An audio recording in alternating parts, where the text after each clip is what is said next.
when we chased the drifting music of an ice cream van we'd never catch.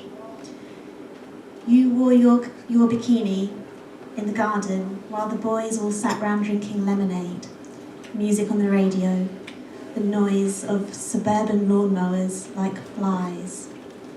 You watched them watching, like sunscreen on your skin you wore their eyes. Later, I remembered you in all the glory of that day, the turning of our childhoods, and how we let that summer fall away. And I longed to feel that heat again. I hear the music playing out of reach.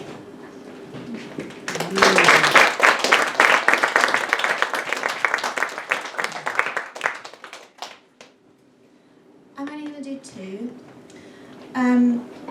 This is a poem that I wrote a very long time ago, 10 years ago, when I first left home for uni, and the notebook got lost. I moved house a lot of times and I thought that it was gone forever, and it really strangely turned up in the boot of my car last week, so I feel like I have to read it now.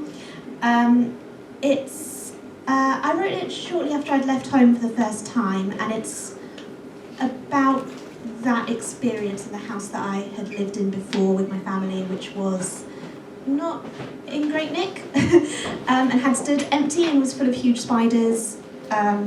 So the spirits of the place were there, and so were the household gods, and all the nymphs and mysteries came out with gifts to see me off. Here's a handful of dust, my dear, and here's a tear for your eye, and here's a bundle of rags for you, and here's a bundle of sky. We tried to make the best of it. It was a cheery affair in its way. A lot of ghosts shook my hand that night and asked, was I sure I couldn't stay? The curtains danced a reel for me, and the chimney sang me a song, and the stairs joined in with the chorus, and the kettle whistled along.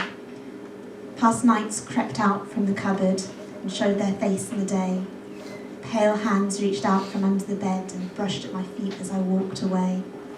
The hog bowed from the window and with a leap set himself free. My books rustled their pages to promise they'd always be there for me.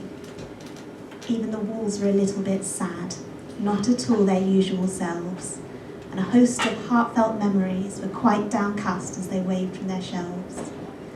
The cat could only stare at me, though the little dog howled to the moon, and the moon came down and kissed me and said, "Go well, my friend, and come home soon."